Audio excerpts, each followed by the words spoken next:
ready with me para gawin yung Chicana makeup look. And I think parang Latina lang din siya.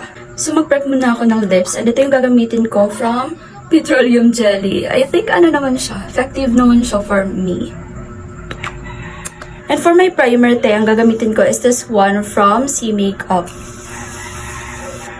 And ito pala yung inspo ko for this look. So, titinapos ko na yung kilay ko off-cam kasi ito yung pinakamatagal kong gawin. So, manipis na kilay lang po talaga yung in-achieve ko kasi yun yung nasa inspo ko, te. So, proceed na tayo sa base. And ang gagamitin kong foundation is this one from Starway kasi full coverage yung kailangan natin dito. And this is a full coverage talaga. So, blend lang natin to using a Dom sponge. And itong sponge ko, te, is from Absity.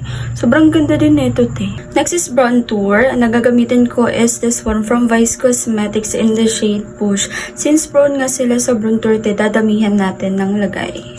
Parang Latina talaga siya. So, dito ko lang siya ilalagay up to forehead. Then, na full storage ako. Kaya, nag-delete muna ako bago ko tinuloy ito.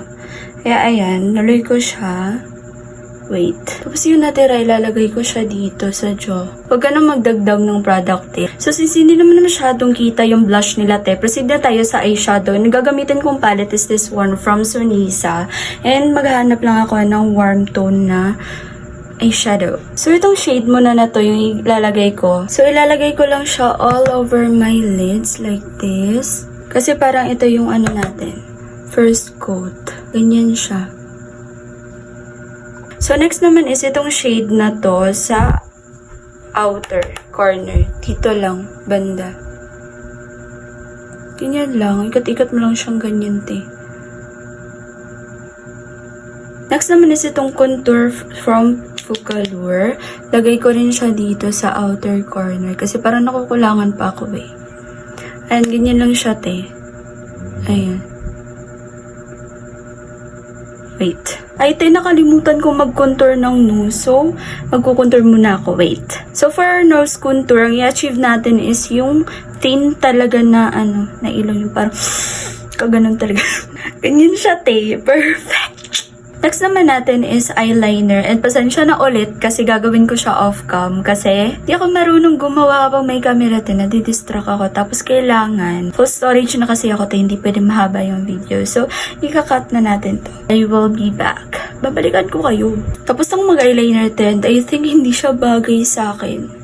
What do you think? Pero since sinimulan naman natin to, so tatapusin natin yan, te, kahit feeling ko hindi bagay sa akin. So for my cluster, ito yung gagamitin ko. I don't know kung saan ko to nabili. Dito sa TikTok shop ko siya nabili, pero hindi ko alam yung brand niya. Kasi napunit na siya, te. Hindi ko alam sino pumunit nito. But before ako magka-cluster, i-curl ko yung lashes ko, tsaka lalagyan ko siya ng mascara para kakapit yung cluster. So mag-mascara na ako, nagagamitin ko is this one from Says Lady. So, ito na yung itsura niya after kong maglagay ng lashes, I mean mascara. So, I think magbabago pa yung itsura nito kapag naglagay na ako ng cluster. And te, again, gagawin ko siya off-cam. I'm really, really sorry. Mapapractice ko rin to, te. Pero hindi sa ngayon. Tapos ako maglagay dito sa kabila. O, diba ang ganda? Tatapusin ko muna tong sa kabila. Babalikan ko kayo, te. So, te, tapos na akong maglagay ng cluster lashes ko and look at that. Diba? Sobrang ganda, te. Nabagay talaga siya sa look natin today. Perfect. Next naman, te, is powder. Dito ko lang siya ilalagay under my eyes. Tapos dito sa noo, sa ilong, at saka dito sa chin. So, babalikan ko kayo. Wait.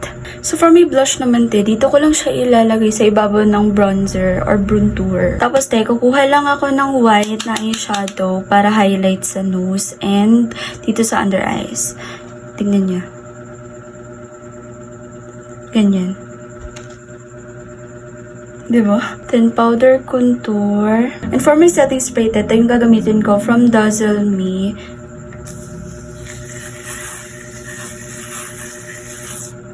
Perfect. And for my lip liner naman, ito yung gagamitin ko from Mangi in the shade N105. Kasi ganyan yung shade niya, te, oh. So, nag-change ako ng ginamit na lip liner, te, kasi medyo lighter siya. So, gusto ko yung medyo dark like this. So, ito yung ginamit ko from CMA ADU. Ito siya.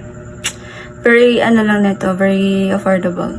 So, ito pala yung ginamit ko from JMCY for the lighter shade. Tapos, ito naman, lagay ko dito sa inner corner. And then, maglalagay ako ng gloss. Ito from JMCY. Ganyan. What do you think? Maganda ba? Maganda ba? Wait, tatapusin ko to. So, I think na-achieve ko naman siya. And this is the final look. Chikana na ba? Perfect. Ganda ko na. Bye!